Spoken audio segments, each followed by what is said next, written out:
अली भाई अगला सवाल है, एक आम आदमी को बुनियादी इल्म दीन हासिल करने के लिए कौन कौन सी बुक खरीद कर पढ़ना ज़रूरी है? उन किताबों के नाम और पब्लिशर्स के नाम भी बता दें। मैं तो कहता हूँ जी एक किताब के ऊपर अपनी आप ज़िंदगी लगाएं,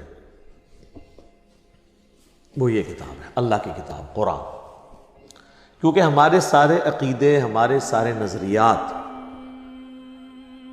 हमारे लिए सारे इस्लाह की चीज़ें नसीहत के एतबार से सबसे बेस्ट फॉर्म में हमारा रब हमें बता सकता है। सही मुस्लिम में हदीस है ना कि अम्मा आयशा से किसी ने पूछा कि नबी इस्लाम के अखलाक कैसे थे, यानी आप इस्लाम का उठना बैठना क्या था, आपके मामलात कैसे थे। तो उन्होंने कहा कुरान नहीं पढ़ते, कुरान ही नबी इस्लाम के अखलाक थे।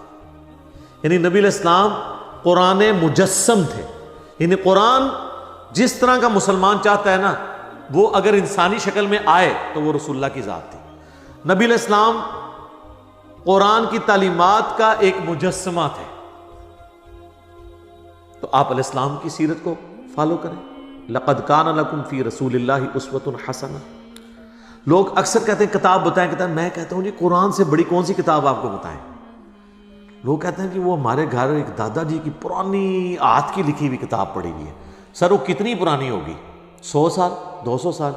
ये तो 1400 साल पुरानी किताब है, इससे पुरानी तो नहीं। प्रिंटिंग नए सफ़े के ऊपर है, किताब तो पुरानी है।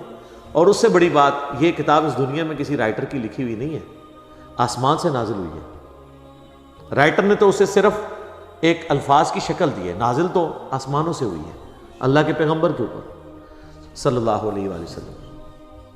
तो कुरान अगर किसी ने अपनी ज़िंदगी में नहीं पढ़ा तर्जुमे से, इससे वो मकसद हासिल नहीं किया जिस मकसद के लिए नाजिल हुई है किताब। जो सूरह स्वाद में है कि हमने कुरान इसलिए नाजिल किया ताकि इसकी आयात में लोग तदब्बुर करें और नसीहत हासिल करने वाले इससे नसीहत हासिल करें। कुरान में कहीं नहीं लिखा हुआ कि कुरान इसलिए नाजिल किया कि अपने बच्चों को हाफिज बनवाएं बग़ैर तर्जुमे वाला, और इससे अपने मुर्दे बख्शवाएं और अपने घर वालों में इतने इतने बंदे जन्नत में ले जाएं या इतना इतना सवाब कमाएं। नहीं, सवाब होगा लेकिन उसका प्राइमरी मकसद नहीं है। नमाज का प्राइमरी मकसद वर्जिश नहीं है, अल्लाह के सामने तो बाउ डाउन करना है, पोस्चर बनाना है, अपने आजिज़ी का इजहार करना है, कभी क़याम के जरिए, कभी रुकू में झुके, कभी सर सजदे में रख के। वर्जिश ऑटोमेटिकली हो रही है। लेकिन अगर कोई नमाज के फजाइल सुनाइए कि जी वर्जिश बड़ी अच्छी होती है जी, सेहत अच्छी रहती है जी, तो मौलवियों को गुस्सा नहीं चढ़ेगा, कहेंगे यार ठीक है होती है लेकिन ये क्या लिख। तो मौलवी भी तो यही लकीर पीटते हैं कि जी बड़ी नेकियां लब्धियां ने, कुरान पढ़ो, हमें बगैर समझ के भी पढ़ो। ठीक है मिलती हैं, लेकिन मकसद क्या ये था? नहीं था। कुरान के ऊपर अपनी जिंदगी लगाएं। कुरान आपके पास होना जरूरी है, उसका तर्जुमा कवर करें, लफ्जी तर्जुमा भी, बामुहावरा तर्जुमा भी, और सारे मुकातबे फिक्र का, ताकि आपका ये कीड़ा निकल जाए कि लोगों ने तर्जमे बदल दिए हैं। आप कंपेयर कर लें, मेरे तो एक यूट्यूब पे डिटेल वीडियो है कुरान के 8 तराजिम, उसमें मैंने सैंपल के तौर पे कई एक आयात ली हैं और 8 तर्जमों से वो फिजिकली कैमरे में दिखाया कि देखो ये बरेलवियों ने ये तर्जमा किया, देवबंद ने ये किया, अहले हदीस ने ये किया, शिया ने ये किया, बताओ इसके मफहूम में कोई फ़र्क है? बिस्मिल्लाह का तर्जुमा अगर किसी ने किया है अल्लाह के नाम से शुरू तो भी ठीक, शुरू करता हूँ अल्लाह के नाम से तो भी ठीक, शुरू अल्लाह के नाम से तो भी ठीक, शैतान के नाम से किसी ने शुरू नहीं। आपको जो दिल ठुकता है आप पढ़ें, कोई फर्क नहीं। कहीं इक्का दुक्का जगह अगर डंडी आ जाती है वो ओवरऑल डॉक्ट्रिन में पकड़ी जाती है, उसकी मैंने कई मिसालें दी, वो पकड़ी जाती है, इसलिए आप उसकी टेंशन न लें। कुरान को कवर करें। मैं कहता हूं नहीं, एक बंदे ने बैचलर डिग्री हासिल कर ली, FSC कर ली, मैट्रिक पास कर लिया और कुरान उसने तर्जुमे से नहीं पढ़ा, भले अरबी ना भी सीखे, अरबी प्रोनाउंस करनी तो आनी चाहिए कुरान पढ़ने के लिए, नमाज पढ़ने के लिए, लेकिन अरबी का तर्जुमा और अरबी को एज ए लैंग्वेज सीखना ये हर बंदे पे फ़र्ज नहीं है। अगर आप अरबी सीख के भी आ जाए ना मुकम्मल तौर पे और तर्जुमा करें, तब भी इन्होंने आपका तर्जुमा नहीं मानना। उन्होंने कहना है कि आपको ज़्यादा अरबी आती है या मज़हब बरेलवी को, आपको अरबी आती है या अशरी थानवी को, आपको ज़्यादा अरबी आती है या जूनागढ़ी साहब को, सारे फ़िरकों के मैंने नाम दिए, या सैयद फरमान अली शाह को। तो ज़ाहिर है आप दावा कर सकते हैं, आप कहेंगे उनको ही ज़्यादा आती है। तो जब एंड रिजल्ट ये होना है कि अरबी के बाद भी आपने उधर ही जाना है, तो आप डायरेक्ट उधर पहुंचे ताकि अपना टाइम बचाएं। इसको कहते हैं व्हील इन्वेंट ना करें। अरबी ज़रूर सीखें, इसलिए कि आप तरावी में कुरान सुने या कुरान की अब आयात सुने तो आपको एक लुत्फ आए, बाकी इससे ज़्यादा कुछ नहीं उसमें से निकलना है। मैं आपको बता दूं, ये मौलवी कहते हैं ना मेरे सामने आप अरबी किताब लेके हैं जी, उसमें पढ़ना है।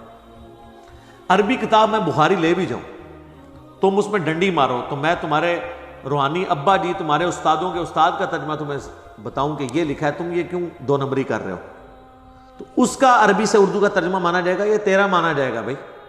वो भी नहीं जुर्रत करेगा, कोई बरेलवी जुर्रत नहीं करेगा कि मैं अहमद बरेलवी से बेहतर कुरान का तर्जमा कर सकता हूं। तो लोग कहते हैं ना जी अली जो है वो उलमा से मुतरफर करवाता है। नहीं नहीं सर, मैं ही तो कहता हूं उलमा से पूछें, बल्कि पूछें इन उलमा से, बल्कि पंजाबी पूछो इन्हों कितने लिखा है। मैंने कभी आपको तर्जमा अपना लिख के थमाया? मैंने हमेशा कहा है कि आप मुझे बरेलवी साहब का तर्जमा पढ़ लें, अशरफ थानवी साहब का तर्जमा पढ़ लें, सईद फरमान अली शाह का पढ़ लें, मौलाना मदूदी का पढ़ लें, जूनागढ़ी साहब का पढ़ लें, फतेह मोहम्मद जरंदरी का पढ़ो सही, लेकिन कुरान का तर्जमा पढ़ें ताकि पता चले मरने से पहले आपको कि कुरान में लिखा क्या हुआ है। उसके नोट्स बनाएं, भले 2 रुकू ही पढ़ लें, एक दफा पूरा कुरान तर्जमे से पढ़ें और जहां समझ ना आए वो नोट करते रहें। ये नहीं कि उधर ही फांस के बैठ जाए। फिर आप जो पॉइंट्स अनअटेंडेड थे उसके लिए आप कुरान की तफसीर पढ़ें। पहले तफसीर ना पढ़ें, उसमें मौलवी गुस्साब है। उसके बाद एक तफसीर ना पढ़ें, मुख्तलिफ तफसीर पढ़ें और आपको पता चल जाएगा कि हर एक बात एक ही कर रहा होगा, बस कोई इधर से कान पकड़ा कोई इधर से, और जो बिल्कुल डंडी मारा है वो आपको पता चल जाएगा ये तो इसमें से निकलती ही नहीं है। मुझसे अगर आप पूछेंगे तो मैं तो कहता हूं कि तफहीमुल कुरान मौलाना मदूदी रहमहुल्लाह ताला की जो तफसीर है, कुरान की बेस्ट तफसीर है पूरी इस्लामिक हिस्ट्री में, और बाज़ मामलात में तफसीर इब्न कसीर से भी बेहतर है, क्योंकि तफसीर इब्न कसीर में जो यहूदो नसारा के जो हवाले कुरान डिस्कस करता है वो नहीं मौजूद। मदूदी साहब ने मेहनत करके तौरात और इंजील से वो हवाले भी तलाश किए, और इस लेवल तक मैं आपको सैंपल के तौर पे कहता हूं कि आप दुनिया के किसी मुफस्सिर की सूरह यूसुफ की तफसीर पढ़ लें और एंड पे तफहीमुल कुरान में सूरह यूसुफ की तफसीर पढ़ें। बयानुल कुरान में डॉक्टर इसरार साहब ने वीडियो में रिकॉर्ड करवाया कि मैं कुरान की तरफ आया ही हूं सिर्फ सूरह यूसुफ की तफसीर पढ़ के। मौलाना मदूदी की, मैं मैट्रिक का स्टूडेंट था उन दिनों, जो जमात इस्लामी का रिसाला तर्जमानुल कुरान निकलता था, अब उनका वो मकतबा है तर्जमानुल कुरान, उसमें मदूदी साहब की तफसीर तफहीमुल कुरान अभी मुकम्मल बनी नहीं थी, वो साथ साथ लिख रहे थे, तो वो महीने में प्रिंट होके आती थी, और मैं और मेरा भाई जो है वो बैठ के ना इसका आपस में दौरा करते थे। बल्कि वो तो कह रहे थे उस वक्त हमने मोर्चे खोदे हुए थे अपने लोगों की हिफाजत के लिए, क्योंकि पार्टीशन का वक्त था, तो मोर्चों में बैठ के हम वो रसाला पढ़ते थे, और उसकी वजह से मेरा कुरान की तरफ शगफ हुआ। डॉक्टर इसरार साहब करामत है मदूदी साहब की, उस रसाले में सिर्फ सूरह यूसुफ की तफसीर की। सर सूरह यूसुफ की तफसीर पढ़ें, सूरह यूसुफ में हज़रत यूसुफ अलैहिस्सलाम की बायोग्राफी जो आई है, ये यूनिक सूरत है। यही बायोग्राफी आपको तौरात में भी मिलेगी, लेकिन कई जगह वाकयात मुख्तलिफ होंगे। मौलाना मदूदी उन दोनों को कंपेयर करते हैं और साबित करते हैं कि ये कुरान का वाकया दुरुस्त है, तौरात वाला वाकया इस लॉजिक के ऊपर गलत मानना पड़ेगा, वो आपस में कॉन्ट्राडिक्ट करता है। ये वो कंपैरिजन करवाते हैं, जहां स्टेटमेंट मिलती है उसके ऊपर डिस्कशन करते हैं।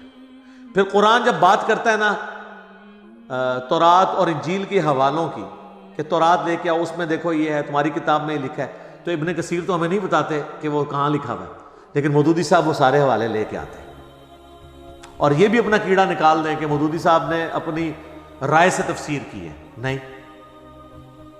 वो दर्जनों अहादीस के हवाले देते हैं, अबू दाऊद, तिरमिज़ी, नसाई, इब्न माजा और मिशकात शरीफ, चूंकि वो बहुत प्रमोट करते थे अपने ज़माने में भी। मिशकात जिसने पढ़ी हुई है उसको तो ऑलमोस्ट हर मसले के ऊपर अहादीस पता चल जाती है, वो बाकायदा कोट करते हैं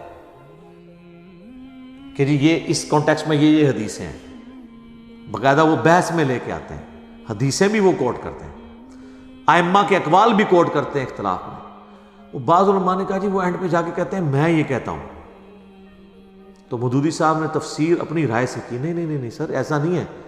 वो कुरान से तफसीर करते हैं कुरान की, उसके बाद अहादीस से करते हैं, वहां भी रिजाल ना हो, फिर आइम्मा के अकवाल लेके आते हैं, और इकबाल में भी जो इख्तिलाफ होता है तो एंड पे जाके वो कहते हैं कि मैं ये कहता हूं कि फलां इमाम ने जो बात समझी है वो कुरान और सुन्नत के सबसे ज्यादा करीब है, तो वो अपनी बात कर रहे होते हैं।